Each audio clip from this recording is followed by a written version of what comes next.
datang tadi ya. Jadi ini konsekuensi ya.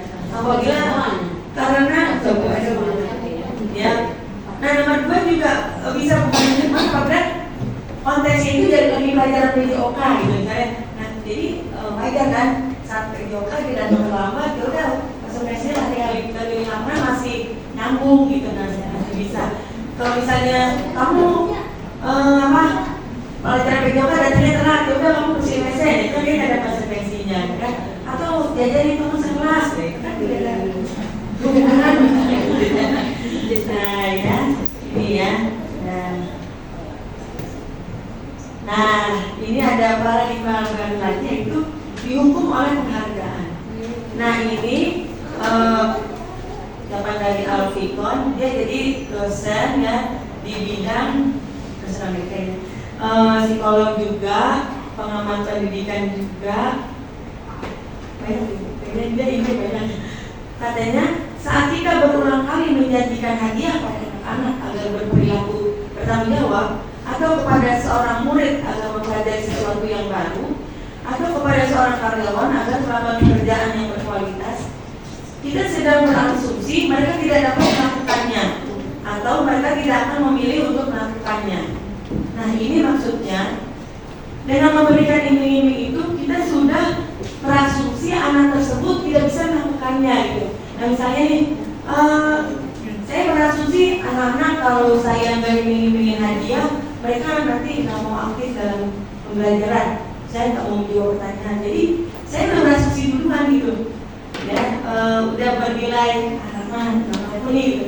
Kalau kalian tenang, istirahat, ibu terakhir misalnya gitu ya. Nah jadi kita udah berasumsi duluan anak-anak ini nggak bisa tenang saat pelajaran. Nah itu jadi penghargaan justru yang menghukum ya. Jadi anak itu udah dihukum duluan dengan penghargaan. Jadi mereka dianggap nggak mampu. Ya. Kan jadi motivasi memberikan penghargaan itu. Misalnya kan yang paling bagus tulisannya rapi, cakep, nanti kasih bintang 4. Nah itu jadi beda lagi.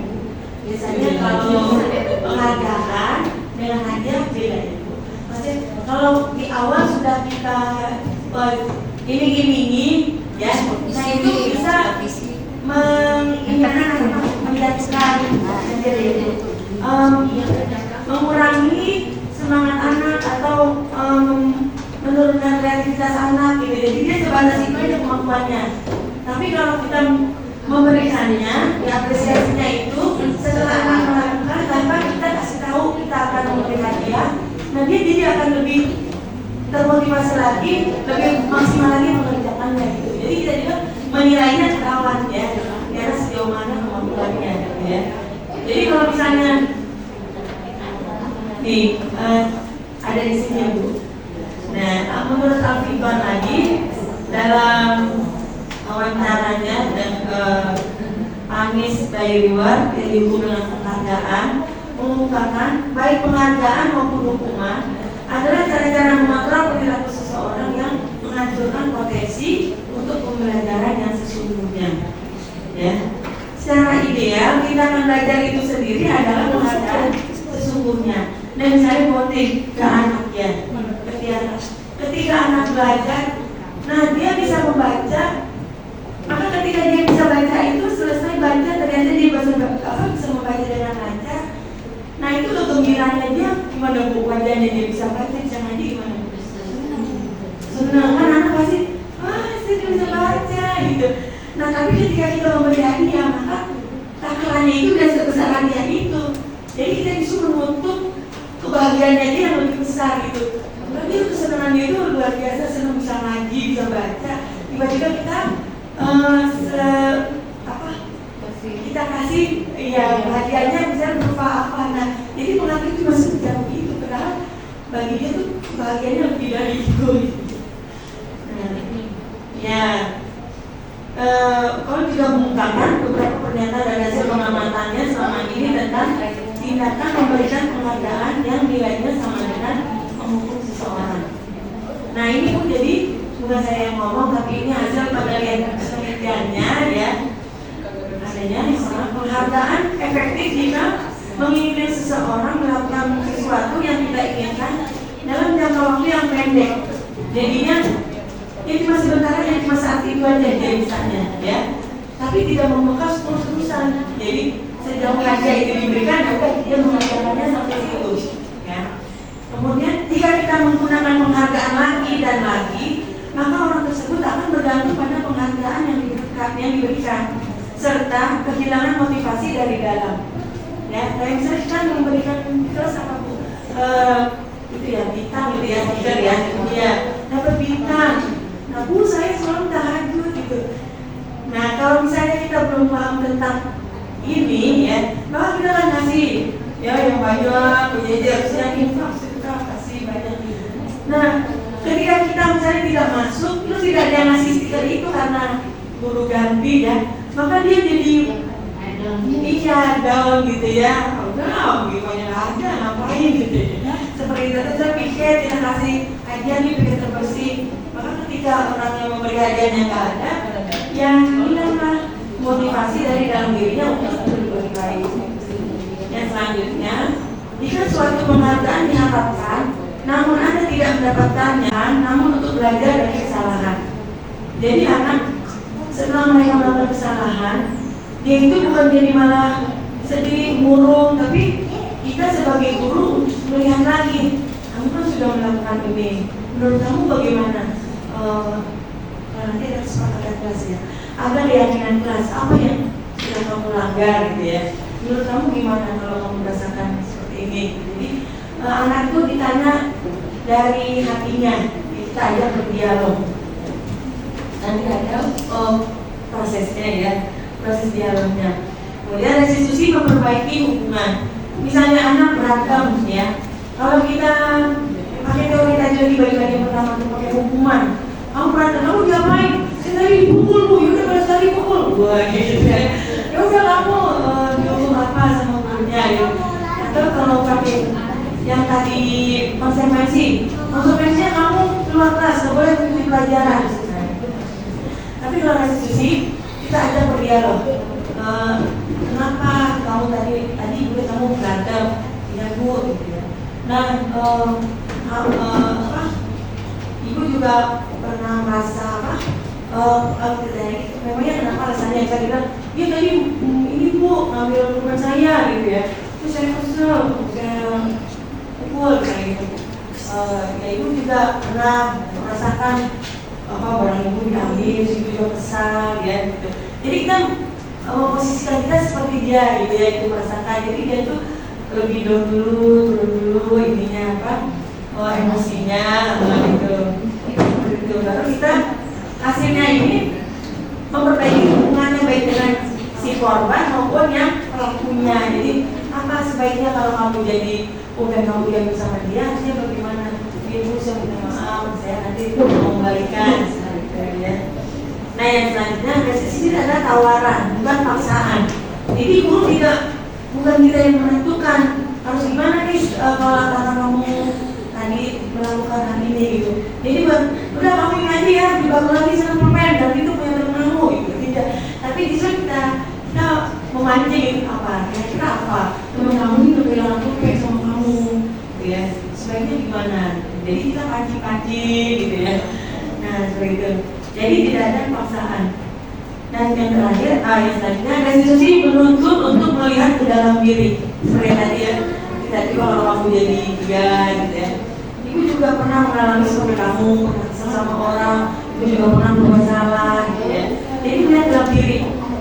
Nah yang terakhir restitusi fokus pada solusi. Jadi perbedaannya ini kita fokusnya ke solusi. Apa nih pemecahan ke depannya, bukan kita ke masalah. Jadi bukan masalahnya ini, kita memecahkannya ini bukan, tapi ke solusinya bagaimana, yang win-win solution. Jadi korbannya juga senang, istilahnya terbakar ya, nah yang melakukannya juga tidak merasa dihukum atau merasa bersih dengan 5 kebutuhan dasar manusia ya. Nah ada 5 dasar, ada 5 dasar. Ini poin kelima dan ada 5 ya. 5 dasar kebutuhan manusia. Yang pertama itu kebutuhan bertahan hidup, kebutuhan yang bersifat fisiologis untuk bertahan hidup. Misalnya kesehatan, rumah, ya, makanan, ya, karena pangan papan. Nah yang kedua, kebutuhan akan kasih sayang dan rasa diterima. Nanti ini kaitannya dengan perilaku anak ya. Nah, nanti kaitannya dengan perilaku anak. Nah yang kedua ini kasih sayang dan rasa diterima, atau kebutuhan diterima di sini anak-anak yang memiliki kebutuhan dasar kasih sayang dan rasa diterima yang tinggi, biasanya ini disukai dan diterima oleh lingkungannya. Mereka suka apa? Mereka juga akrab dengan orang tuanya. Biasanya mereka belajar karena suka pada gurunya, ya. Jadi karena dia banyak menerima kasih sayang, maka dia juga jatuhnya itu ke guru sayang, gitu ya. Terus berani tampil, nah itu bisa kelihatan. Dan diakui atas prestasi dan keterampilan kita, didengarkan dan memiliki harga diri, itu ya. Yang keempat, kebebasan atau kebutuhan akan pilihan. Kebutuhan untuk bebas adalah kebutuhan akan kemandirian, otonomi, memiliki pilihan dan mampu mengendalikan arah hidup seseorang. Nah ini kebebasan. Jadi saya maunya begini, gitu ya. Nggak mau diatur, maunya dia yang ngatur. Nah itu kebutuhan akan kebebasan. Yang terakhir, kebutuhan akan kesenangan adalah kebutuhan untuk mencari kesenangan, bermain dan tertawa. Jadi misalnya kita terangin bercanda belum, nah bisa jadi dia butuh kesenangan gitu ya, kurang bahagia istilahnya, butuh kesenangan.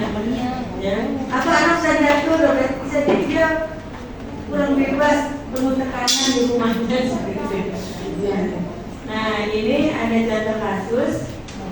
Ibu Ambar, wali kelas 2A di SMP Hati, sedang bingung menghadapi pula salah satu murid di kelasnya, Doni. Beberapa anak di kelas 2A telah datang kepadanya dan mengeluhkan Doni yang seringkali meminta bekal makan siang mereka dengan paksa. Jika Anda menghadapi situasi seperti Ibu Ambar, apa yang akan Anda lakukan? Menurut Anda, kira-kira apa alasan Doni melakukan hal itu? Bagaimana? Siapa yang mau coba menjawab? Iya, ada anak nih. Satu. Ini mau coba menjawab? Mau coba menjawab, kira-kira apa? Menghadapi situasi seperti Ibu Ambar, apa yang akan Anda lakukan?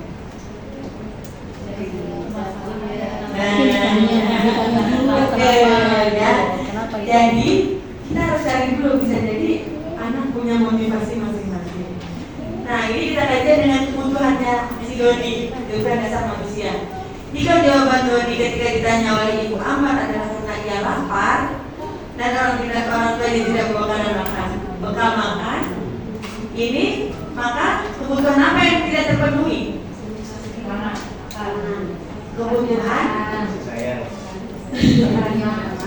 pangan, ya. Ya, ada lagi kebutuhan bertahan hidup, ya istilahnya kebutuhan bertahan hidup ya. Dia lapar mau sekolah, lagi mau bekal ya. Jadi akhirnya dia ambil punya teman. Nah yang kedua, coba nih, apabila Doni menjawab bahwa alasannya mengambil bekal temannya karena dia merasa senang temannya jadi memperhatikan dia ketika temannya melaporkan tindakannya itu pada gurunya dan gurunya memberitahu orang tuanya sehingga orang tuanya jadi memperhatikan dia. Saya sabar istilahnya punya. Nah di sini namanya adalah keyakinan kelas. Pertanyaan pemantiknya, mengapa keyakinan kelas? Mengapa tidak keyakinan kelas saja? Ini dari yang tadi saya sudah sampaikan ada yang bisa. Mengapa kita memiliki peraturan kelas tentang penggunaan ini ya Bu ya? Jadi misalnya kayak gini, mengapa kita harus pakai masker dan cuci tangan setiap saat ini, terutama ketika COVID kemarin ya? Atau kenapa kita harus pakai helm ketika naik motor? Kira-kira kenapa? Keselamatan dan juga kesehatan oleh masker ini ya. Nah itu kan kepanasan, kepanasan. Ada nggak gini? Kita pakai helm karena kalau pakai helm tuh nanti mas suami dikasih uang belanja lebih, gitu kan? Nggak ada. Nah Nah jadi ini keyakinan kelas itu lahir dari kita yakin bahwa itu benar gitu, ya. Kita meyakini bahwa apa yang kita lakukan itu benar. Ini kita pakai masker bukan karena gaya-gayaan gitu ya, masker cantik untuk dia cantik bukan ya, tapi karena kita yakin itu nama dari orang kemarin ya. Kalau supaya kita usaha kita untuk ya pikiran kita supaya tidak kena penyakit gitu ya. Nah itu yang disebut keyakinan. Ya, jadi keyakinan kelas bersifat umum dan universal. Ya. Kemudian pernyataan keyakinan kelas senantiasa dibuat dalam bentuk positif. Jadi misalnya nih, ayo bedanya peraturan kelas. Kalau peraturan kelas itu tidak membuang sampah sembarangan. Dan selanjutnya petugas piket wajib mengerjakan piket. Nah, kita membuat keyakinan kelasnya menjaga kebersihan kelas, gitu ya. Atau tidak berbicara kotor, tidak mengata-ngatai nama orang tua, seperti itu misalnya kan. Kadang anak seperti itu yang sudah bikin karena kita bahasanya kita ubah menjadi bahasa yang positif, bentuknya positif, berbicara dengan sopan atau saling menjaga kebersihan kelas, gitu ya. Jadi tidak ada kata tidak, jangan seperti itu ya. Ya, jadi diubah kalimatnya. Keyakinan kelas sebenarnya tidak terlalu banyak ya. Bapak Ibu, jadi di kelas. Karena ketika kita nanti akan merestitusi anak, maka kita akan mengulang suara. Coba keyakinan kelas mana yang kamu langgar? Kalau kebanyakan dia lupa yang mana ya bu, keyakinan kelas yang mana ya. Tapi kalau keyakinan kelas kita tuh bersifat umum, universal, sedikit, jadi akan gampang mengingatnya, ya. Selanjutnya, keyakinan kelas sebaiknya sesuatu yang dapat diterapkan di lingkungan tersebut. Ya, misalnya level kelas 1 mungkin peraturan kelasnya, keyakinan kelasnya agak berbeda dengan yang ada beberapa video, jadi ya itu yang saya buat. Saya video ini anak kenapa nih nggak buku, ya udah saya videoin. Jadi resikonya saya langsung, karena memang terkendala kalau anak tuh kalau kita ajak duduk diam, oh dia tahu nih saya tadi. Biasanya kalau dipanggil tuh pasti akan di judge gitu ya. Iya jadi anak itu udah takut duluan gitu.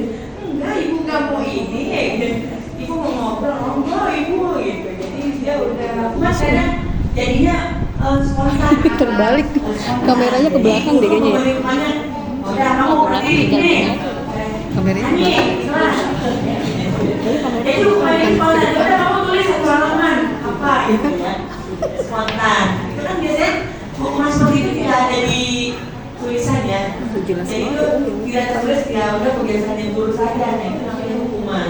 Tapi ini kalau misalnya sebelum dihukum itu bagaimana hukuman apa?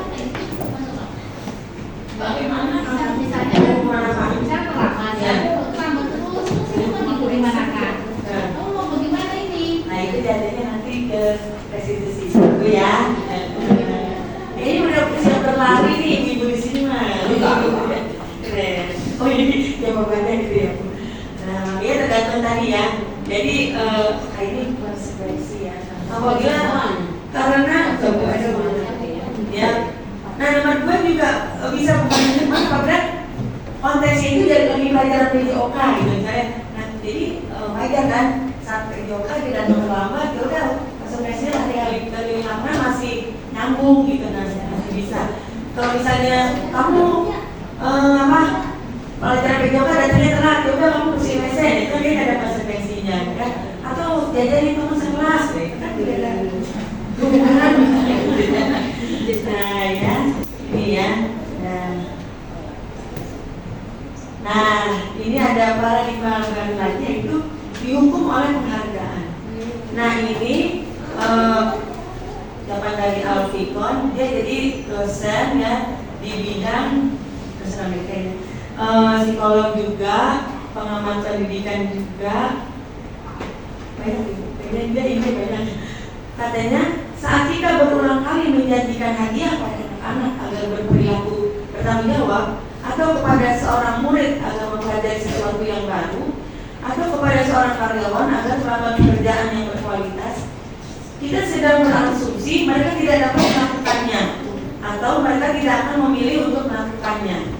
Nah, ini maksudnya dengan memberikan iming-iming itu kita sudah berasumsi anak tersebut tidak bisa melakukannya gitu. Nah, misalnya nih, saya berasumsi anak-anak kalau saya nggak iming-imingin hadiah, mereka nanti nggak mau aktif dalam pembelajaran. Saya nggak mau menjawab pertanyaan. Jadi saya udah berasumsi duluan gitu, ya, udah bernilai anak apa nih gitu. Kalau kalian tenang, istirahat, ibu terakhir misalnya gitu ya. Nah, jadi kita udah berasumsi duluan anak-anak ini nggak bisa tenang saat pelajaran. Nah, itu jadi penghargaan justru yang menghukum ya. Jadi anak itu udah dihukum duluan dengan penghargaan. Jadi mereka dianggap nggak mampu ya. Kan jadi motivasi memberikan penghargaan itu. Misalnya kan yang paling bagus tulisannya rapi, cakep, nanti kasih bintang 4. Nah, itu jadi beda lagi. Biasanya kalau penghargaan dengan hadiah beda itu. Maksudnya kalau di awal sudah kita iming-imingi ya, nah itu bisa menjatuhkan mengurangi semangat anak atau menurunkan kreativitas anak gitu. Jadi dia sebatas itu aja kemampuannya. Tapi kalau kita memberikannya, apresiasinya itu setelah anak melakukan tanpa kita kasih tahu kita akan memberi hadiah, nah dia jadi akan lebih termotivasi lagi, lebih maksimal lagi mengerjakannya gitu. Jadi kita juga menilainya ketahuan ya, karena sejauh mana kemampuannya gitu ya. Jadi kalau misalnya nih ada di sini ya Bu.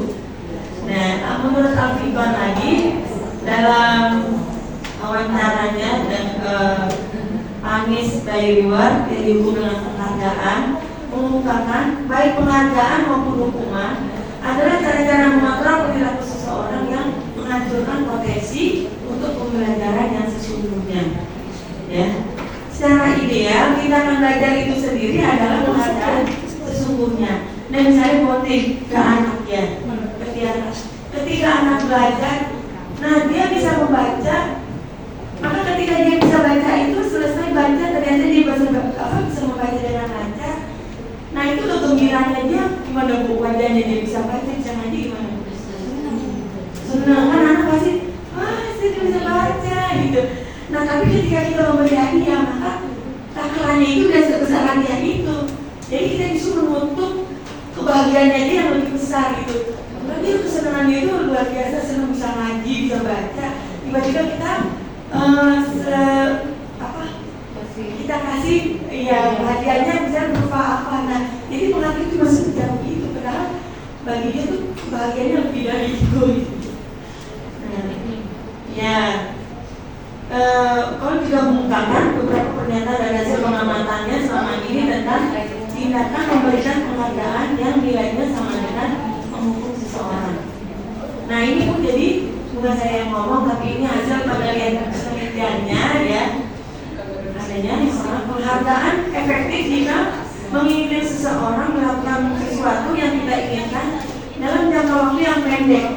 Jadinya ini cuma sebentar, yang cuma saat itu aja dia misalnya ya. Tapi tidak membekas terus-terusan. Jadi sejauh hadiah itu diberikan, dia mengerjakannya sampai situ ya. Kemudian jika kita menggunakan penghargaan lagi dan lagi, maka orang tersebut akan bergantung pada penghargaan yang diberikan serta kehilangan motivasi dari dalam. Ya, kayak misalnya kita memberikan terus apa Bu? Itu ya bintang gitu ya, tidak ya, dia dapat bintang. Nah Bu, saya selalu tahajud gitu. Nah kalau misalnya kita belum paham tentang ini ya, maka kita akan kasih ya yang banyak, berjejer, yang infak kita kasih banyak.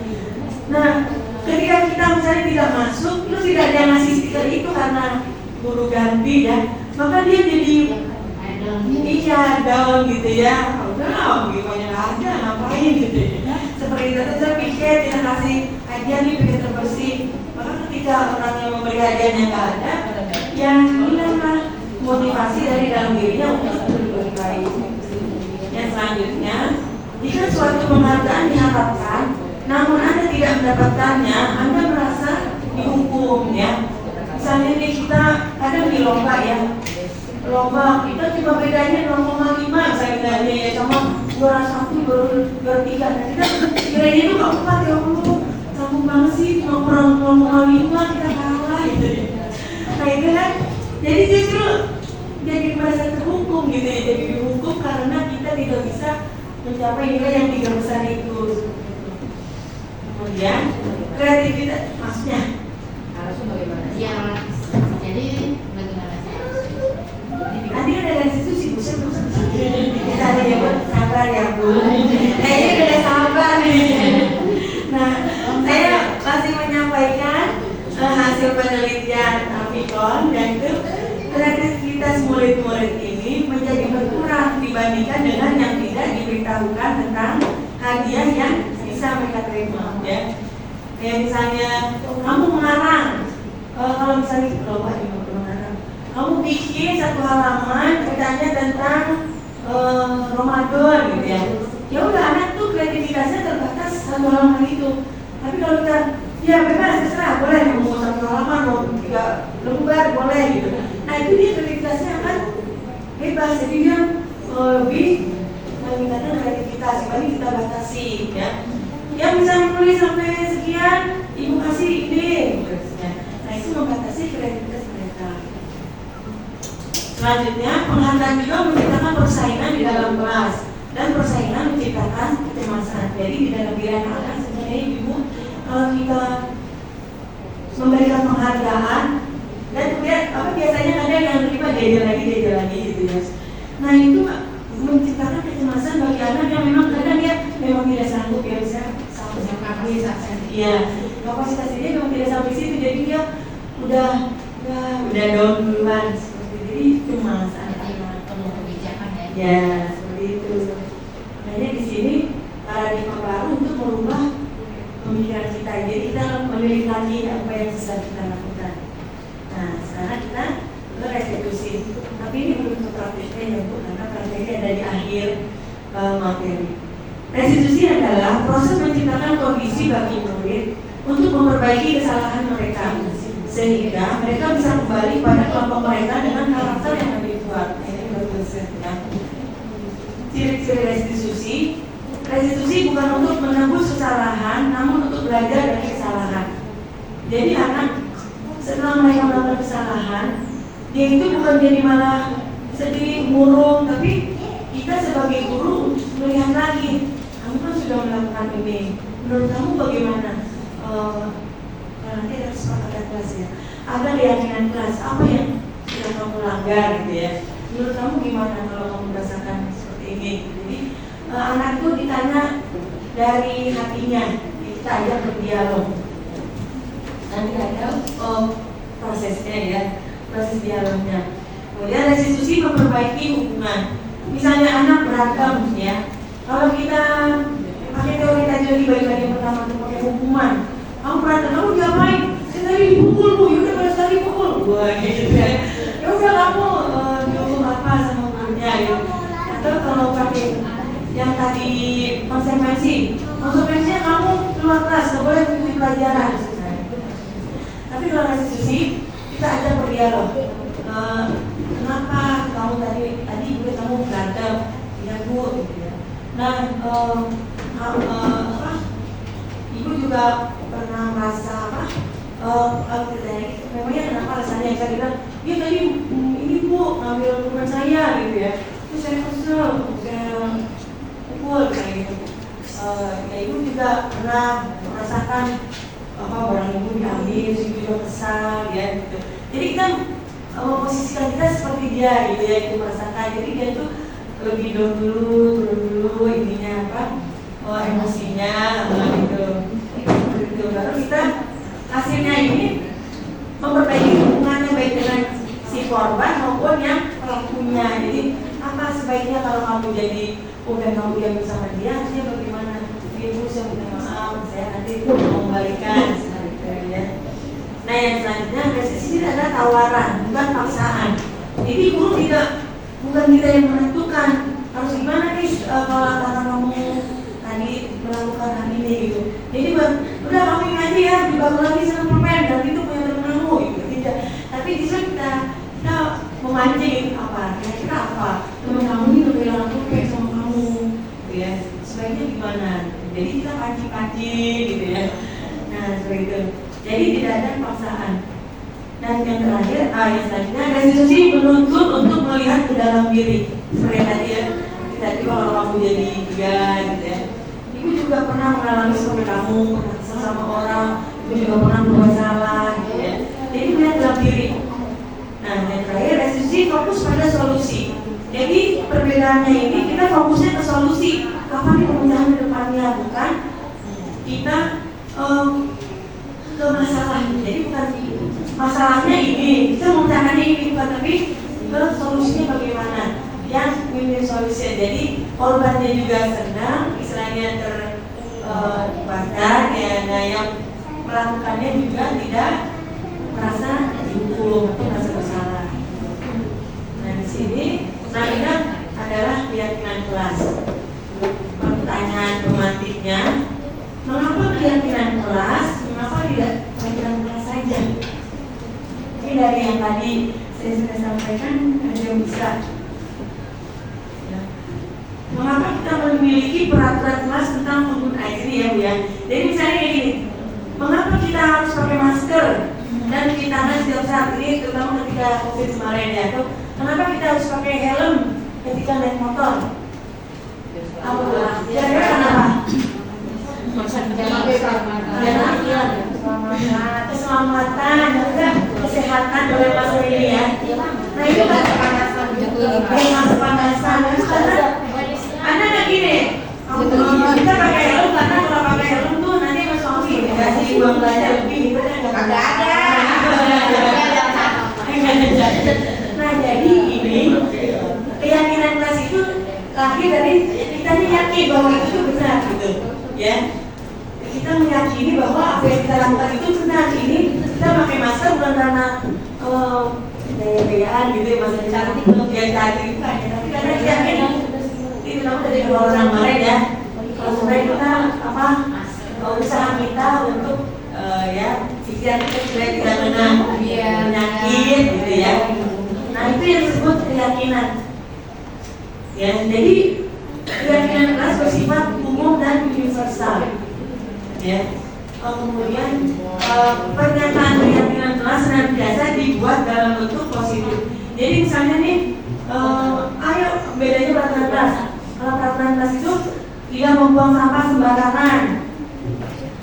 Apa? Dan selanjutnya petugas piket wajib mengerjakan piket. Nah, kita membuat keyakinan kelasnya menjaga kebersihan kelas, gitu ya. Atau tidak berbicara kotor, tidak mengata-ngatai nama orang tua, seperti itu misalnya kan. Kadang seperti itu ya, kalau yang sudah bikin perangkat kita bahasanya kita ubah menjadi bahasa yang positif, bentuknya positif, berbicara dengan sopan atau saling menjaga kebersihan kelas gitu ya. Jadi tidak ada kata tidak, jangan seperti itu ya. Ya, jadi diubah kalimatnya. Keyakinan kelas sebenarnya tidak terlalu banyak ya, Bapak Ibu, jadi di kelas.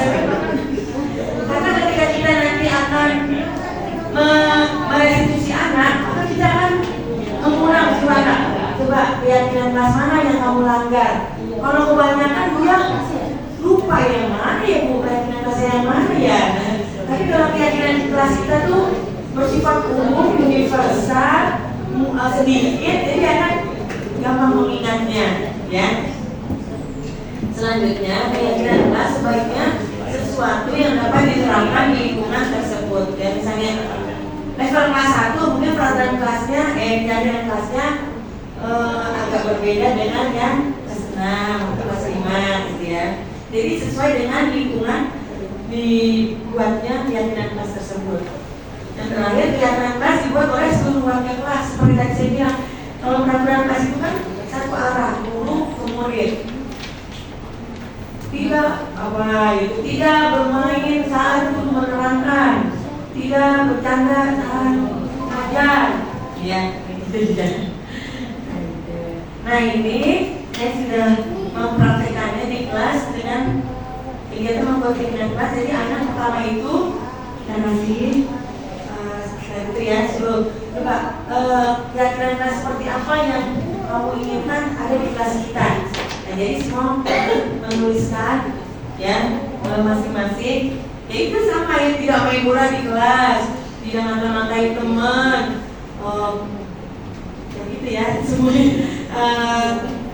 Tidak membuang sampah di laci seperti itu. Anak-anak membaca seperti itu. Oh ini saya lihat kan tulisannya nilai itu ya. Itu tulisan di papan tulis. Nah maka ya dijaga dengan diganti dengan menjaga kebersihan kelas, berbicara yang baik dan sopan, tapi dalam belajar masih sama teman. Misalnya ya tidak memukul teman, tidak mengambil pulpen, itu satu kata sebenarnya, itu kalimat menghormati sama teman atau menyayangi sama teman. Nah yang kemudian anak-anak juga yang membuat hiasannya, anak-anak juga yang menempel saya di merangkum dan biar lebih cakep jadi saya print, itu ya saya di print tulisannya biar rapi. Terus jadi anak-anak yang hias dan kita tangani semuanya ya, seluruh anggota kelas. Meskipun ini masih usaha saya ya. Di penerapan itu sudah di penerapan itu saya memang anak-anak itu yang sudah saya lakukan, kalau kita panggil ya misalnya Iman dia ngajarin punya gitu ya, Iman coba sini, oh ibu video ini gitu ya, saya kan pengen asli gitu, saya kan kalau membuat aksi data pengen beneran gitu kan, saya kan mau kalau ibu dilaporin, bukan ibu bukan laporin sini ibu gitu, enggak kalau ibu dikirim ke ibu saya gitu. Ada anak-anak gitu kalau yang benernya, karena kan kalau biasanya kalau lihat itu konten ya orang tuh bikin buat aksi data penerapan keyakinan ini pakai apa istilahnya strategi gitu, jadi anak ceritanya lambat sampai gitu ya. Kalau saya alhamdulillah ada beberapa video, jadi ya itu yang saya buat. Saya video ini anak kenapa nih nggak buku, ya udah saya videoin. Jadi resikonya saya langsung, karena memang terkendala kalau anak tuh kalau kita ajak duduk diam, oh dia tahu nih saya tadi biasanya kalau dipanggil tuh pasti akan di judge gitu ya. Iya jadi anak itu udah takut duluan gitu, enggak ibu nggak mau ini ya gitu. Ibu mau ngobrol, oh enggak ibu gitu, jadi dia udah duluan. Nah sekarang kita beralih dengan 5 kebutuhan dasar manusia ya. Nah ada 5 dasar. Ini poin kelima dan ada 5 dasar kebutuhan manusia. Yang pertama itu kebutuhan bertahan hidup, kebutuhan yang bersifat fisiologis untuk bertahan hidup, misalnya kesehatan rumah ya, makanan ya karena pangan papan. Nah yang kedua kebutuhan akan kasih sayang dan rasa diterima. Nanti ini kaitannya dengan perilaku anak ya. Nanti kaitannya dengan perilaku anak. Nah yang kedua ini kasih sayang dan rasa diterima, atau kebutuhan diterima sini anak-anak yang memiliki kebutuhan dasar kasih sayang dan rasa diterima yang tinggi, biasanya ini disukai dan diterima oleh lingkungannya. Mereka suka mereka juga akrab dengan orang tuanya. Biasanya mereka belajar karena suka pada gurunya ya. Jadi karena dia banyak menerima kasih sayang, maka dia juga jatuhnya itu ke guru sayang gitu ya. Terus berani tampil, nah itu bisa kelihatan. Dan diakui atas prestasi dan keterampilan kita, didengarkan dan memiliki harga diri ya. Yang keempat kebebasan atau kebutuhan akan pilihan. Kebutuhan untuk bebas adalah kebutuhan akan kemandirian, otonomi, memiliki pilihan dan mampu mengendalikan arah hidup seseorang. Nah ini kebebasan. Jadi saya maunya begini, saya maunya begini gitu ya. Nggak mau diatur, maunya dia yang ngatur. Nah itu kebutuhan akan kebebasan. Yang terakhir kebutuhan akan kesenangan adalah kebutuhan untuk mencari kesenangan, bermain dan tertawa. Jadi misalnya anak kita terangin bercanda belum, nah bisa jadi dia butuh kesenangan gitu ya, kurang bahagia istilahnya, butuh kesenangan ya. Atau anak sudah diatur, bisa jadi dia kurang bebas, penuh tekanan di rumahnya seperti itu ya.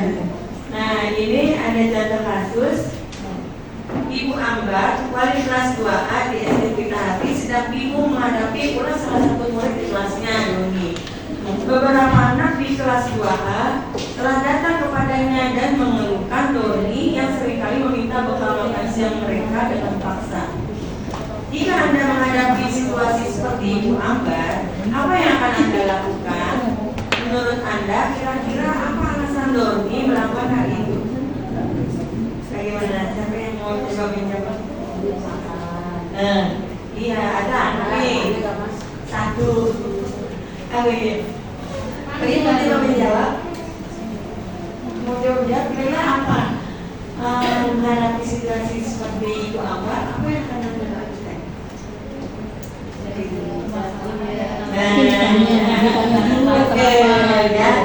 Jadi kita harus cari dulu, bisa jadi anak punya motivasi masing-masing.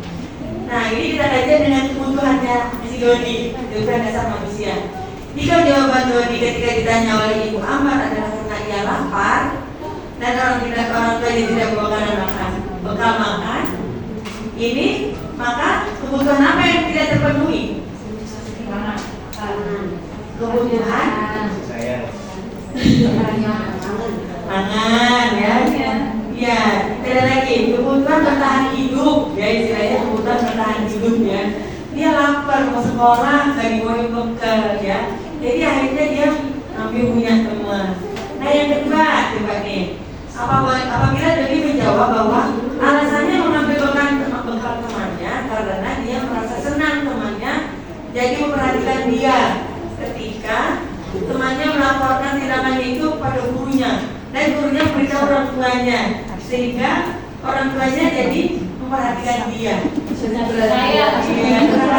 sabar istilahnya ya. Iya, dia kasih sayang. Makanya saya nyari gelang apa gitu biar pokoknya ngadu ke guru ngadu ke orang tuanya. Nah, itu ya berarti anak tersebut kurang ya kasih sayang ya. Nah itu yang kita perlukan adalah ini sayang dia kita rangkul ya, karena kita tahu oh nanti ternyata iya gitu ya. Nah yang ketiga, ini jawaban Doni adalah dia merasa hebat karena temannya jadi takut. Nah ini sok jago gitu ya, senangnya dia ngambil makanan temannya dan menuruti keinginannya. Kira-kira kebutuhan apa yang tidak dipenuhi oleh Doni?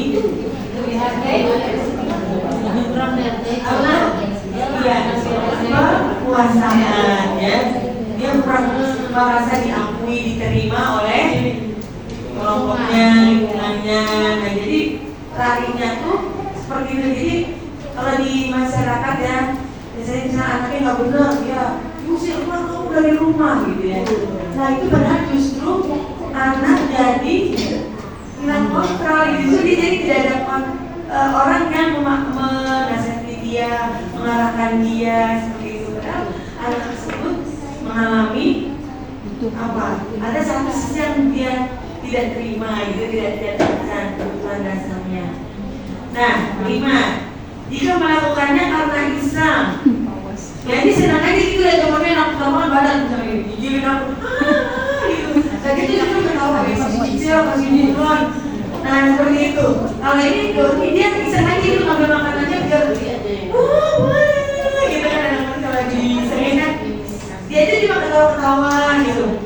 Nah aku jadi senang gimana senang ya. Nah itu dia karena cuma butuh kesenangan ya. Selanjutnya jadi itu ya. Masih semangat ya Bu? Nah ini dia 5 posisi kontrol ini, terutama di sini kita sebagai guru ya. Dia ada dosen dalam bukunya tadi ya, Restitution Restoring School Discipline. Dari hasil risetnya ya berkesinambung ada 5 posisi kontrol yang diterapkan guru sekolah, orang tua maupun atasan dalam melakukan kontrol. Jadi ternyata ada 5 posisi kontrol. Ya, kita ini di sekolah kadang melakukan atau sekaligus juga melakukan posisi kontrol ini. Selain sebagai penghukum, pembuat rasa bersalah, sebagai teman, sebagai pemantau, dan sebagai manajer. Nah, kita lihat ciri-cirinya. Kalau penghukum, seorang penghukum bisa menggunakan hukuman fisik atau verbal. Ya, jadi seperti tadi yang sudah saya sampaikan, penghukum itu dia menyampaikannya menghukum langsung dengan fisik, ya, bisa menyakiti fisik atau melalui ucapan, dan dengan membuat merasa bersalah. Ya, jadi ini gara-gara kamu nih, apa gitu ya. Jadi dia, gitu ya. Kamu sih gantengnya telat, teman-teman kamu semua jadi apa gitu ya. Dia merasa bersalah, rendah diri, tidak nyaman, bisa jadi dia jadi minder, ya, seperti itu. Nah, posisi yang tadi itu sebagai teman. Kalau posisi sebagai teman ini, boleh. Silakan Pak.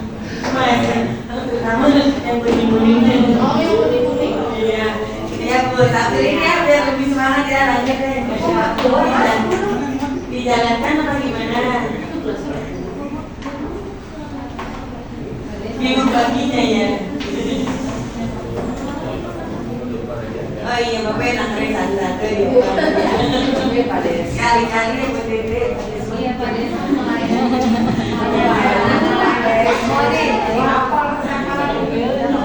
Iya, lanjut ya Bu. Boleh. Ya. Nah, yang selanjutnya sebagai teman. Nah, semangat nih ini kalau ada yang panas-panas.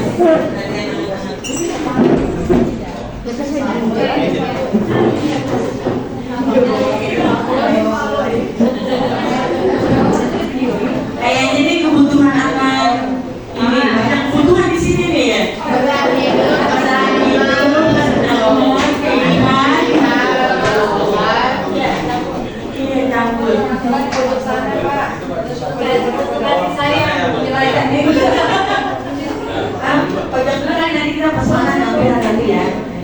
Oh gitu ya? Iya. Bapak di sini.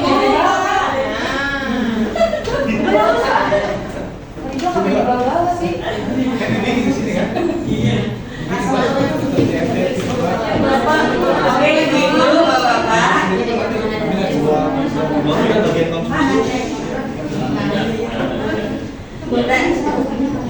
Bapak duduk di sini, materi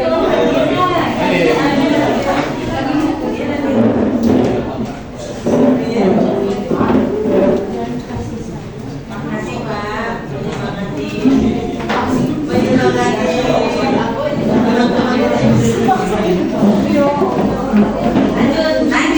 ya. Nah, posisi kontrol ketiga adalah sebagai teman ya. Kadang guru ke murid posisinya sebagai teman. Ya kamu dikerjain, ibu enak nih kalau kamu nanti nilainya jelek, nanti ibu kamu banyak ngajarin kamu gitu ya. Jadi posisi sebagai teman ya. Bahasanya juga bahasa humor gitu ya. Kamu jangan keluar kelas dong, ibu enak tuh kamu udah ada CCTV gitu ya. Udah pacarnya udah lihat gitu. Begitu ya. Iya. Kalau bahasa teman ya. Nah, kalau bahasa sebagai pemantau, jadi kita mengawasi ya seperti yang sudah saya sampaikan. Pemantau ini kita menyampaikan aturan-aturan sekolah. Kamu tahu kan aturan apa? Bapak udah dulu Pak. Saya jadi saya apa yang saya nanti aja Pak. Kasih. Nah, lu kebetulan kadang Nah, yang terakhir manajer. Posisi kita sebagai manajer. Posisi di mana guru membuat sesuatu bersama dengan murid, mempersilahkan murid, mempertanggungjawabkan perilakunya, mendukung murid agar dapat menemukan solusi atas permasalahannya sendiri. Ya, di sini karena kita Tapi ujung-ujungnya memang kita semua harus mengarahkan diri kita pada posisi manajer, ya, sebisa mungkin. Makanya seperti tadi saya sampaikan, saya kalau menerapkan itu, jadi memang tidak manggil anak duduk berdialog khusus, tapi ya, jadi saya sampai ke kursinya gitu ya, langsung kenapa kamu nggak mau buku lagi gitu ya. Ibu saya tidur malam tidurnya kemalaman gitu ya. Memang tidur jam berapa? Kenapa? Apa sih ada alasannya kenapa tidurnya malam? Ini bu, ayah saya kalau bola, saya jadi nggak bisa tidur misalnya gitu ya. Jadi kita ada dialog ya, menemukan solusi bersama dengan anak ya. Nah ini dia yang saudara tidak sabar tunggu-tunggu. Namanya segitiga restitusi ya. Jadi dalam tahap segitiga restitusi ini ada 3 langkah yang kita sampaikan. Nah, yang pertama adalah validasi tindakan yang salah. Di sini kita menanyakan dulu ya, memvalidasi. Tentu kamu punya alasan. Kenapa? Saya permasalahannya apa bu misalnya? Apa bu? Misalnya permasalahannya? Tangan lain. Oh tangan. Oh ada orang tua. Ya. Ini dulu, tanya dulu. Dia mau validasi dulu. Misalnya gini, kata-katain akibatnya dia mukul gitu misalnya ya. Kita memanggil anak yang mukul tersebut ya. Jadi kalau katanya juga balik gitu ya. Jadi kalau dia memukul dia satu anak. Nah yang pertama mukul ini yang kita panggil. Ya kita validasi dulu. Ya tadi ibu dia tadi teman gitu, sampai nangis tuh. Ya. Benar kamu tadi ngomong, iya bu. Kamu pasti punya alasan kenapa kamu memukul teman kamu. Jadi dia, ibu mau praktekin bu, mana yang praktekin ya, ibu praktekin. Siapa punya anaknya sini, tanya pada semua. Ini berdua. Ibu, saya jadi sudah ya. Udah ada anaknya bu.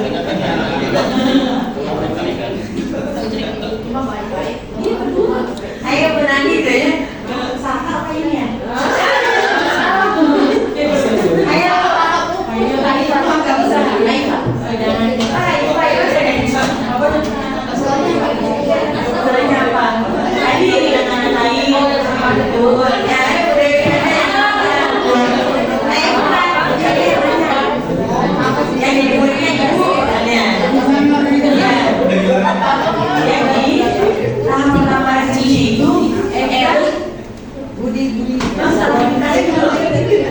Stabilkan identitas dulu ya.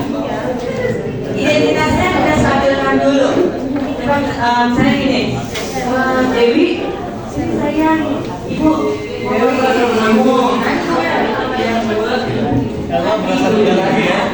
kamu mukul Nani.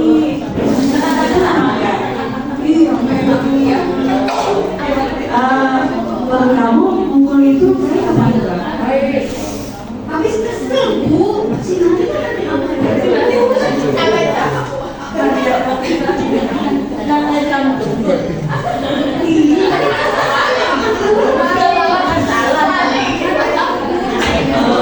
jadi karena kamu kesel terus kamu pukul gitu.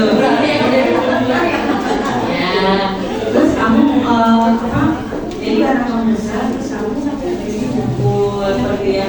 Iya memang ibu juga pernah punya apa? Kesel sama orang gitu ya. Pernah dipukul sama orang ya. Nah, menurut kamu binatang mukul itu baik apa enggak? Baik sih sebenarnya. Nah, dalam menstabilkan identitas, kita validasi tindakan ya.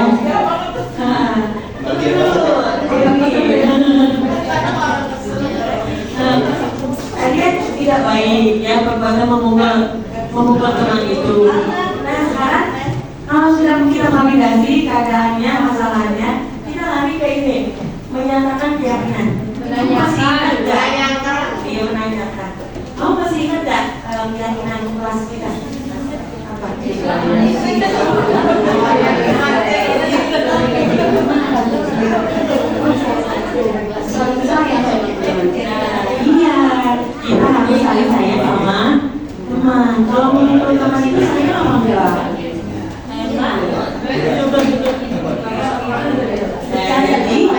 bagaimana teman kamu tadi udah dipukul?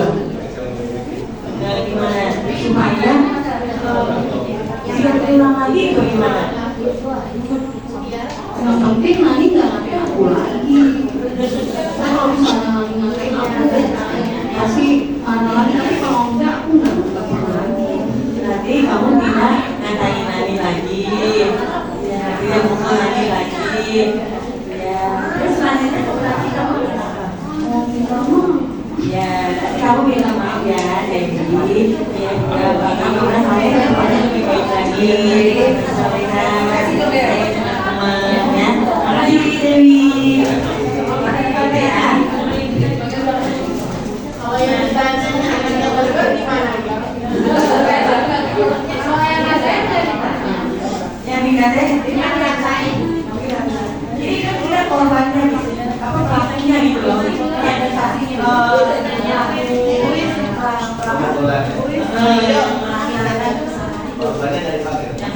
apa yang melanggar itu?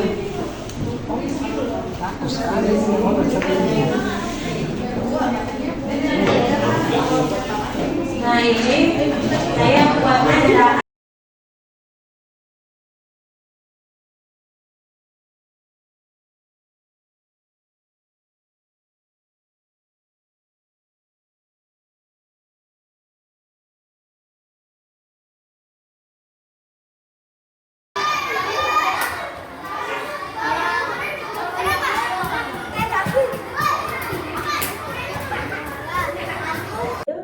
tahu nggak kenapa Zio ibu panggil ke sini? Tadi Bu Irma lihat Zio menampar Kiki di lapangan. Betul apa enggak?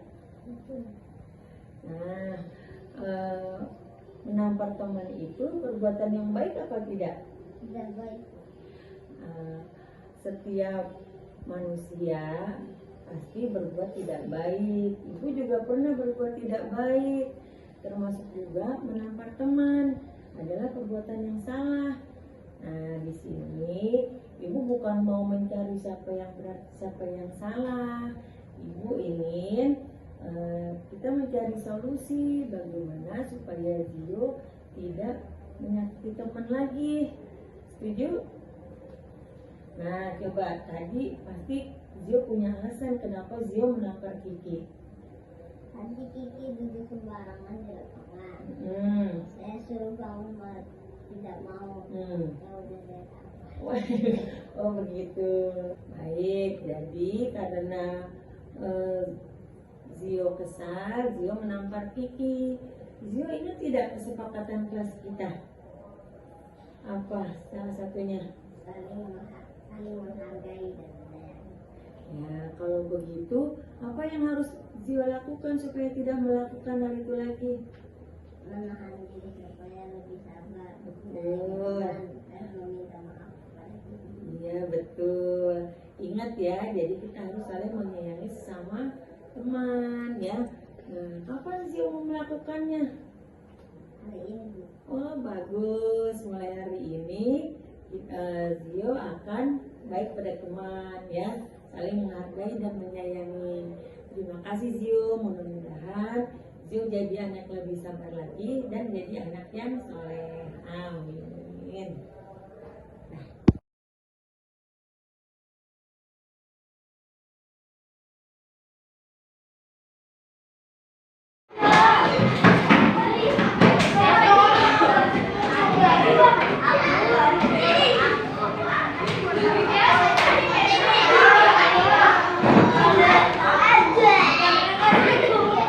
Apa kabar Kiki, udah makan? Kiki tahu nggak kenapa ibu panggil ke sini? Ini tadi waktu jam istirahat ibu lihat Kiki lari-larian sama Fatir dalam kelas sampai Fatir jatuh. Ya, nah, berlari-larian di dalam kelas itu baik apa tidak? Ibu tahu semua orang pernah berbuat tidak baik, termasuk juga ibu. Nah, berlari-larian di dalam kelas itu perbuatan salah karena tidak pada tempatnya, ya. Nah, di sini ibu bukan mau mencari siapa yang benar siapa yang salah. Ibu ingin Kiki tidak mengulangi perbuatan itu lagi. Kiki pasti punya alasan kenapa Kiki tadi berlari-larian mengejar Fatir di kelas. Kenapa? Oh, terus? Jadi saya mengenal dia. Oh gitu. Jadi karena ingin menangkap Fatir, terus Kiki jadi mengejar dia gitu. Ya, Kiki masih ingat salah satu kesepakatan kelas kita. Menjaga ketertiban kelas. Iya betul. Berlari-larian di dalam kelas itu membahayakan teman-teman ya. Bisa kesenggol, bisa mengganggu teman yang sedang duduk. Sekarang apa yang harus Kiki lakukan supaya tidak mengalami perbuatan itu lagi? Tidak marah-marah. Iya, baiklah kalau gitu. Kiki kapan mau memulainya? Hari ini Bu. Ya, bagus. Semangat ya Kiki, Ibu yakin Kiki bisa melakukannya. Terima kasih Kiki. Assalamualaikum warahmatullahi wabarakatuh. Nama saya Gio, kelas 5A. Saya senang sekali diajak berdiskusi dengan Bu Irma untuk dapat menghargai dan menyayangi. Terima kasih Bu Irma. Assalamualaikum warahmatullahi wabarakatuh. Nama saya Kiki, kelas 5A. Saya senang sekali diajak berdiskusi dengan Bu Irma untuk dapat menjawab ketertiban kelas dan menahan marah. Terima kasih Bu Irma.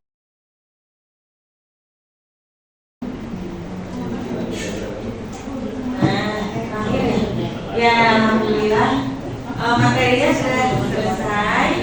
Nah, hadirin,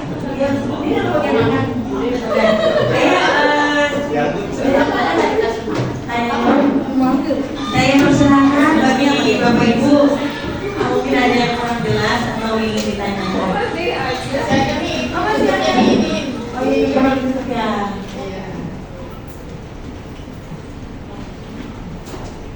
ya. Sampai sini Bapak Ibu ada yang kurang jelas. Tadi saya lagi jalan banyak yang mau nanya. Iya.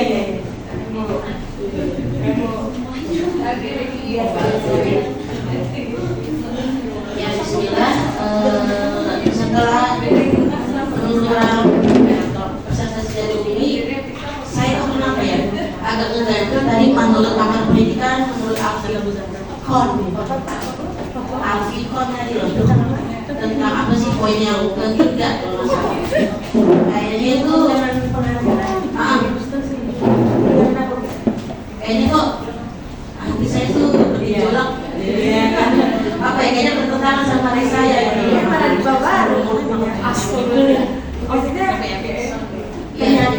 ternyata iya, jadi selama ini yang kita lakukan itu kalau menurut Umi benar atau salah, atau baik atau tidak ya tadi. Jadi menurut motivasi itu tidak punya motivasi yang tidak positif. ya. Ada Nih, untuk menjadi sebuah ya. Kan yang ke yang tentang apa? yang tadi konsen yang motivasi yang didukung oleh ayah. Nah, ya itu kayaknya harus saya apa ya? Menurut Umi sendiri bagaimana gitu ya? Setelah membaca mengucapkan dari karakter ini, kan saya juga belum tahu nih, sama-sama belum tahu ya, menurut Umi bagaimana? Dan yang tadi lima posisi kontrol itu menurut dari dosen itu ada 5 kan tadi ya. Menurut Umi kita berarti setuju nggak kalau misalnya seorang guru itu adalah kumpulan dari berbagai profesi, kayak tadi kan sebagai penghukum, berarti tanpa kita menjadi sarjana hukum pun kita sudah jadi hukum. Lalu teman, ya, lalu pemantau, lalu manajer. Walaupun kita bukan seorang manajer, tapi kita seorang guru itu harus memanajer anak murid. Nah, kayak misalnya ada lagi polisi, kita itu selalu menjaga anak-anak. Seorang chef, kita harus mengontrol makanan anak, mana yang bisa, mana yang tidak. Ya, jadi Setuju nggak Umi dengan julukan guru adalah sebagai profesi yang lebih resmi? Terima kasih. Dikaitkan dengan yang tadi ya Bu. Nah, makanya tadi sudah saya sampaikan ya. Jadi yang tadi 5 posisi manual itu kadang-kadang kita bisa menjadi ada kan menjadi teman, kadang kita juga bisa menjadi pemantau yang posisi ya tergantung kondisinya ya. Meskipun yang terbaik itu adalah sebagai manajer, jadi kita terus berusaha untuk menjadi manajer ya. Jadi anak itu menumbuhkan karakter positif pada anak ya. Dalam kasus-kasus tertentu ya kita jadi teman gitu ya. Dalam sendiri kita sebagai pemantau atau gabungannya gitu ya. Tapi untuk yang 2 atas itu negatif ya. Jadi menghukum, membuat rasa masalah itu sebaiknya dihindari. Seperti itu Bu. Iya, maksudnya juga kalau misalnya kita tuh seorang guru sebagai profesi multitasking gitu. Iya Bu, setuju.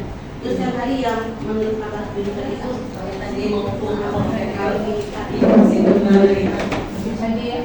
Iya. iya.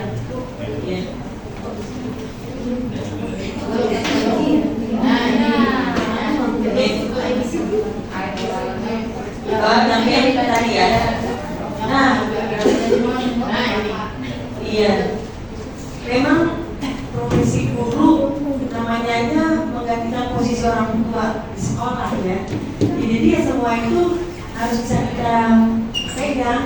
Ya, apalagi ini kan tujuannya membentuk anak ya, generasi masa depan bangsa. Ya, jadi tidak bisa memang kita cuma transfer ilmu. Jadi ilmunya juga kita perhatikan, sikapnya juga kita bentuk. Memang tanpa kita sadari ini proyek besar kita ya, dakwah gitu ya. Karena ini ya ibadah kita juga ya. Jadi kalau menurut saya ya ini ikutin guru kepala itu sebagai ilmu saya buat berdakwah kan anak gitu kan.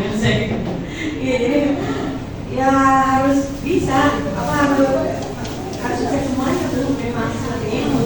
Mungkin tapi ada batas-batasnya ya. Ya ada batas-batas tentu yang kita sarankan kembalinya ke orang tua. Karena bagaimana juga kita cuma saat anak itu di sekolah kita mewakili tanggung jawab orang tua serta kita di sekolah.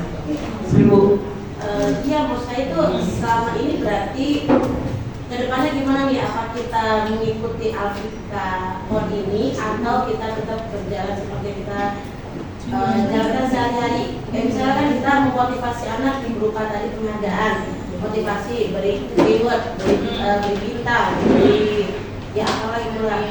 Tadi kan mungkin bilang beda penghargaan sama hadiah. Nah, kalau hadiah itu beda lagi. Nah, penghargaan ini gitu. Jadi kan kalau kita itu misalnya buat motivasi dia, kalau nanti kamu misalnya bisa lulus di 9 nanti ibu akan berikan misalnya minum gitu. Nah itu dia Bu. Jadi kalau dalam memberikan penghargaan itu jangan diiming-imingi di awal. Ya, jadi tanpa kita sampaikan, tanpa kita targetkan. Jadi memberikan hadiah, setelah dia selesai melakukan pekerjaan. Nih, udah itu tidak selalu harus dengan barang gitu. Jadi bisa, Masya Allah, anak ibu sekarang udah bisa ini baca, ada beberapa perkalian, seperti itu Bu. Nah itu menurut saya lebih bernilai daripada pensil atau pulpen gitu ya. Nah itu tuh anak, karena kan bagaimanapun ucapan perbuatan kita tuh lebih membekas. Misalnya kita ngasih pensilnya hilang, pensilnya habis diraup, udah sebatas itu penghargaan kita. Ya, tapi kalau kita dengan kita jadi lebih lebih sayang ke dia, kita lebih jadi kagum istilahnya gitu ya, menghargai dia. Nah itu dia bagaimanapun anak butuh penghargaan ya, pengakuan. Nah itu makanya itu yang kita berikan. Ya, jadi jangan diiming-imingi Bu ya. Tapi gini mungkin nih, memang kadang anak itu kan doang bangga ada semangatnya gitu kan. Maka kita kasih semangat. Ada nanti kalau kamu ini nanti mau beli sepeda. Tapi mesti kamu harus diluruskan juga, maksudnya kalau kamu lulus usia 9, kamu beli sepeda.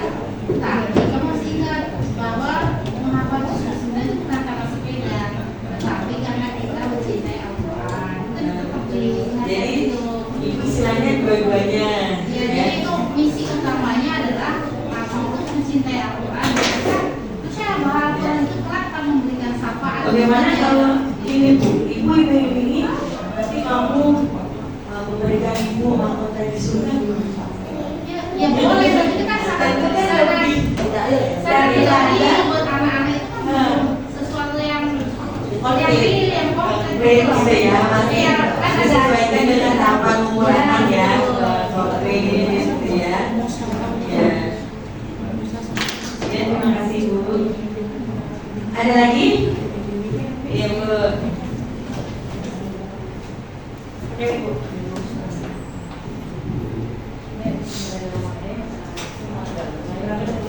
Waalaikumsalam warahmatullahi wabarakatuh. Dia sering aja Bu apa-apa. Tentang kata jangan. Kata jangan itu kan menurut para pakar pendidikan itu memang tidak boleh diajarkan sama anak. Tapi dalam Al-Quran kita, dorongan kita itu sering disebutkan dalam jangan. Janganlah kamu berbuat itu kata jangan sering jangan. Ini paradigma yang harus kita juga, yaitu kita tidak bukan tidak boleh mengamalkan kata jangan itu menempatkannya sesuai dengan kata yang itu ya. Jadi ya para pakar pendidikan mungkin berpendapat ini karena menurut keyakinan kita tahu keyakinan dia itu agamanya apa gitu kan. Tapi tetap kita berpegang teguh sama Al-Quran kita, domain kita yaitu Al-Quran tetap ada. Jadi ya itu kata jangan itu bukan hal yang nggak boleh diajarkan sama anak, tapi boleh diajarkan sama anak. Jadi kan jangan kamu menyebutkan Allah terus bilang bahasanya bagusnya gimana? Beribadah hanya pada Allah. Di situ ada kata jangan lah, itu kan banyak yang disebutkan dalam Al-Quran. Kalau ini berarti apa? Bukan saya ini mungkin yang perlu diluruskan oleh kita bahwa kata jangan itu boleh diajarkan sama anak. Itu ini paradigma memang boleh memang para berpendapat seperti itu ya. Tapi para ustaz pun mengajarkan bahwa kata jangan itu memang harus diajarkan ke anak. Dan pakar-pakar pendidikan itu dianggap salah yang telah menerapkan kata jangan itu. Itu ada beberapa ustaz yang mungkin itu yang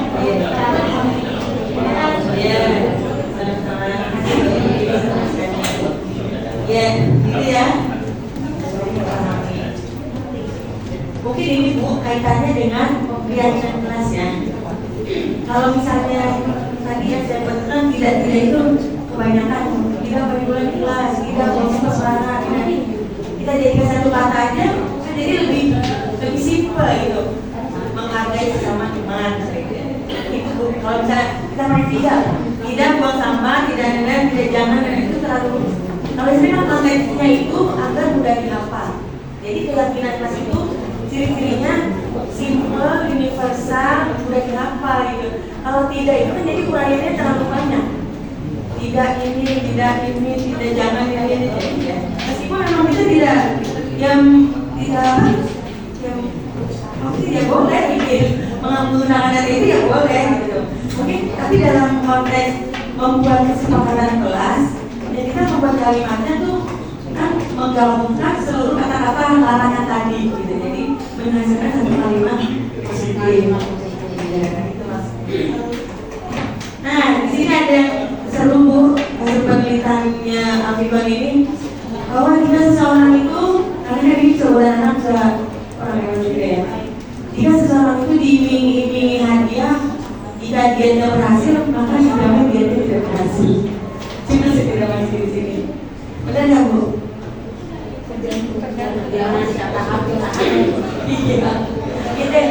Ada di sini ada juga ya hasil penelitiannya nanti itu jika orang dia itu diiming-imingi aja kalau dia itu berhasil, dikasih hadiah sudah dipastikan dia kader.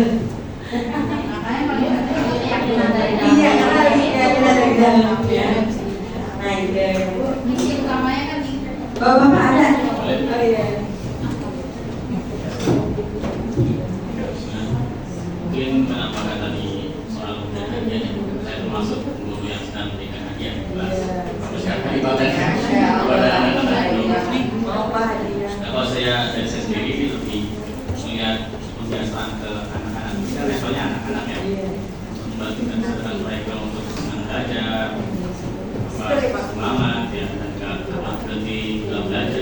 agak mudah. Ya. Dan perlu kita juga memberikan hal-hal semacam hadiah. Tapi itu kan intinya itu sampaikan juga ketika mau mulai belajar semuanya ini untuk Allah Taala. Kira maksudnya aja bagi bonus lah, banyak hadiah yang bukan intinya. Jadi kita sampaikan juga hal itu. Dan cara mereka udah masuk ke Jakarta mungkin lebih banyak kebiasaan. Mereka sadar mungkin mereka sering untuk senang Tuhan, senang apa seperti itu. Mungkin itu ya saya. Iya. Terima kasih banyak semua. Di sini bapak yang mau datang, ada yang kurang paham? Kan nggak perlu datang. Kita juga dari awal. Rekamannya aja, ada rekaman. Iya. Sebelah sini belakang depan tengah ada bu. Iya. Ini pertanyaan terakhir kali ya.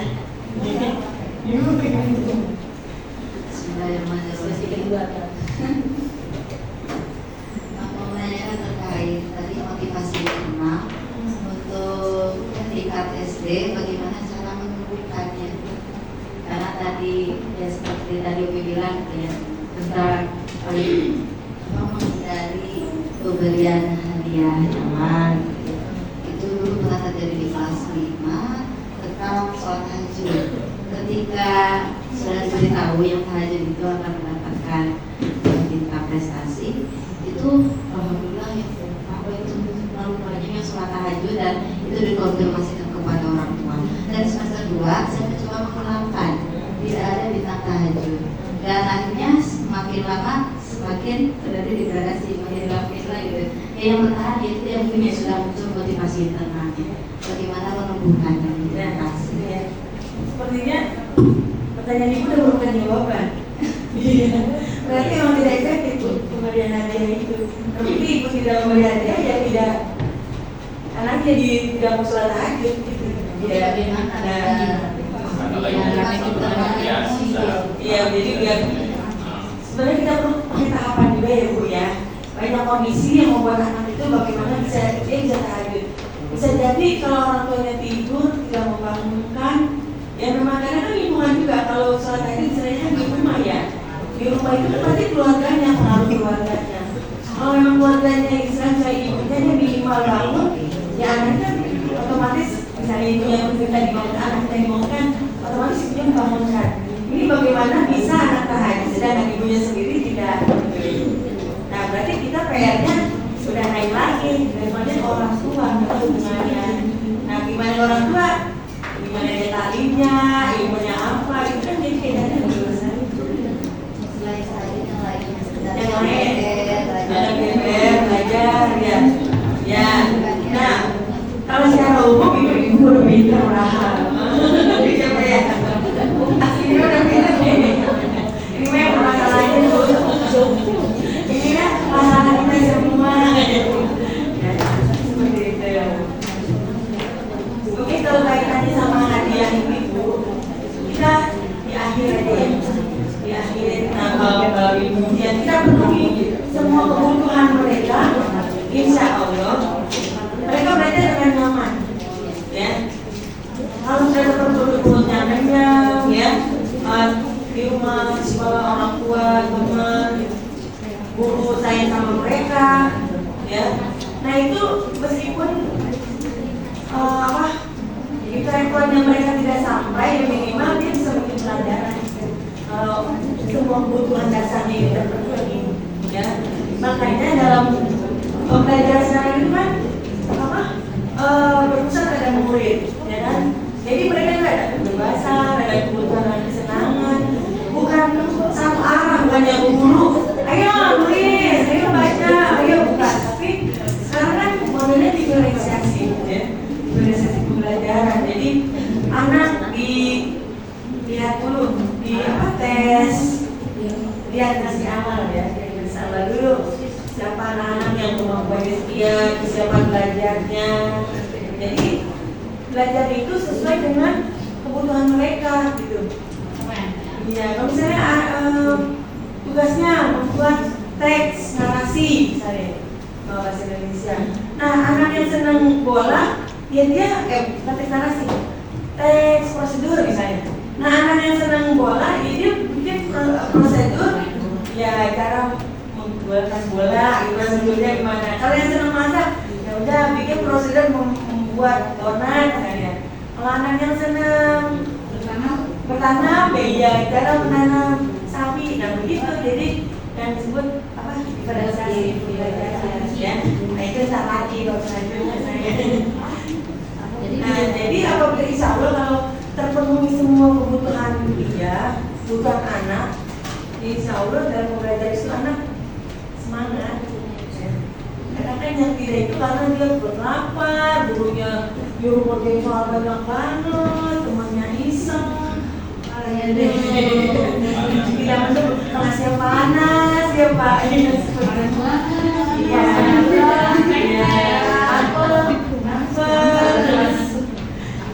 Yang udah ditonjolin semua.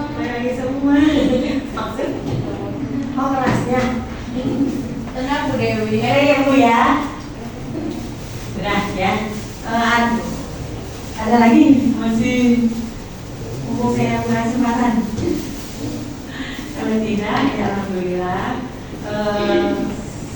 Ya. Mau nanya Bu, Iya. sebenarnya Masih penasaran. barangkali nggak apa Disepakati. ada sedikit nyambungnya sih Bu ya. Iya. Jadi mau mengenal karakter kelas Bu. Jadi kalau saya kan ngajarnya di kelas 4, 5, 6. Barangkali jadi bagaimana mungkin karakter kelas bawah, kemudian sama kelas atas gitu. Mungkin dari pengalaman Ibu dan juga dari hasil bacaan itu gimana Bu? Maksudnya Kelas atas Pak. ya 456 ya, 456 kan kelas atas ya. Satu lagi kan kelas bawah. Nah, maksudnya bagaimana pengajaran efektifnya, terus kemudian biar anak-anak itu betah, senang gitu kan, diseimbangkan dengan rewardnya, punishmentnya dan lain sebagainya. Nah, kita harus mengalami tahap-tahap perkembangan anak. Oh, iya. Kayak dari umur sekian kita masih benar-benar konkret gitu kan. Jadi kita harus belajar lagi ke perkembangan anak, tahapan perkembangan anak Pak. Jadi, nah tuh boleh mau menambahkan apa Ibu? Iya, kita diubah lagi berarti Pak ya. Disesuaikan dengan tahapan perkembangan anak karena kalau anak kelas bawah itu kan biasanya dia belum bisa membayangkan 7 kali 5, jadi belum bisa langsung 3, 5, tapi kita benda konkretnya gitu. Nih ada 7, saya kalau kelas bawah bisa sama dia 3 apel, ini 3, yang ini ada 3, bisa ada 3, gitu kan. Nah jadi ada tahapnya gitu. Kalau kelas atas ya udah dia udah ini udah bisa membayangkan bertiga itu udah langsung, nggak lagi harus benda konkret yang kita kasih. Itu salah satu sisinya ya. Masih banyak lagi yang perlu kita bahaskan. Nah, alhamdulillah materi ini sudah saya sampaikan. Mudah-mudahan yang sedikit ini bisa bermanfaat bagi kita semua. Dan sedikit-sedikit ya Bu kita terapkan di kelas. Dan kita boleh maksimal.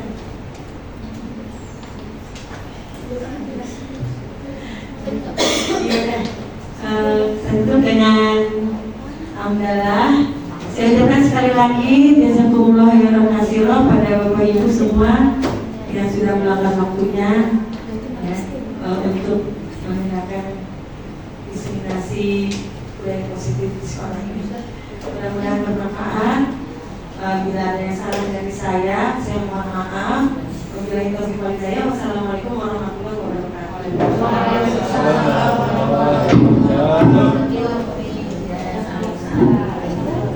Terima kasih kepada Ibu Ipa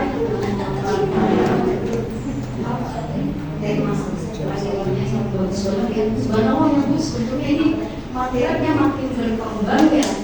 Untuk IDP ternyata kalau saya itu dulu kasih muda itu tidak harus memakai resep-resep seperti ini.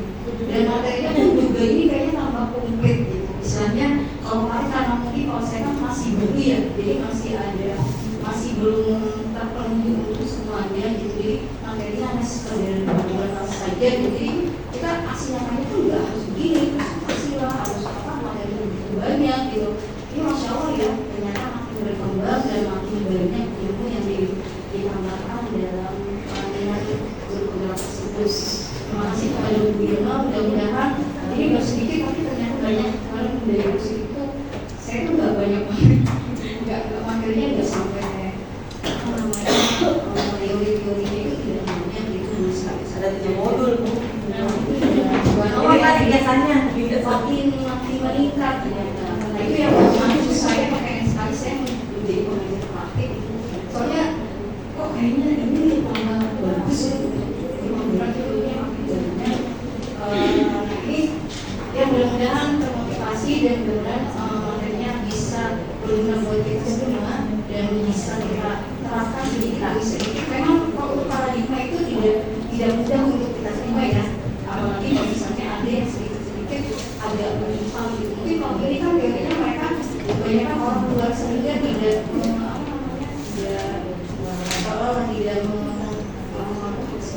menyentuh keislaman. Tapi mungkin kalau misalnya nanti ada bisa jadi nih Umi menemukan teori tentang pendidikan dari tokoh-tokoh Islam nanti bisa dimasukkan juga karena memang di CGP ini juga masih ada perbaikan modul-modul untuk ini untuk materinya. Nah itu bisa dari CGP tersebut bisa dikembangkan gitu. Mungkin kalau misalnya yang Umi menemukan teori pendidikan dari tokoh Islam bisa dimasukkan. Jadi nanti paradigmanya bersangkutan dengan keislaman gitu. Ya, terima kasih Umi. Mudah-mudahan kita bisa terbuka dengan paradigma. Nanti sebetulnya ada lagi tuh yang paling penting sama guru ya. Ini itu sebetulnya itu sangat-sangat dibutuhkan ya. Itu soalnya memang akan membuka kita di guru ternyata seperti ini. Ya, terima kasih Umi untuk paparannya. Semoga semuanya puas. Untuk cara penghargaan memang itu ya. Ada 2 dilema ya. Tapi sebetulnya memang jangan dibiasakan dengan penghargaan sebelum karena itu tidak melatih anak. Saya sangat merasakan ketika saya sama sekali tidak pernah memberikan hadiah kepada anak saya. Saya tidak pernah memberikan hadiah kepada anak saya. Walaupun dia mau beli 1, dia beli 5, saya tidak beri. Dia hafal juz, saya hanya menghadiri. Masya Allah. Terus kan, kali ini dihadapkan juga. Tapi alhamdulillah karena sudah terbiasa, mereka jadi sudah terbiasa. Oh, kadang-kadang gimana? Gak menghadiri. Itu bukan yang menghadiri, justru itu harus memotivasi kamu. Maksudnya, jadi kita biasa datang belajar gitu. Maksudnya nggak biasa ibadah kita. Kalau misalnya memang sewaktu-waktu dia kita bisa mampu, sewaktu-waktu dia memang sudah dibahas sekali, ada sesuatu yang ini kita ajak makan di sini. Saya seperti itu aja ajak makan di sini. Jadi biar tumbuh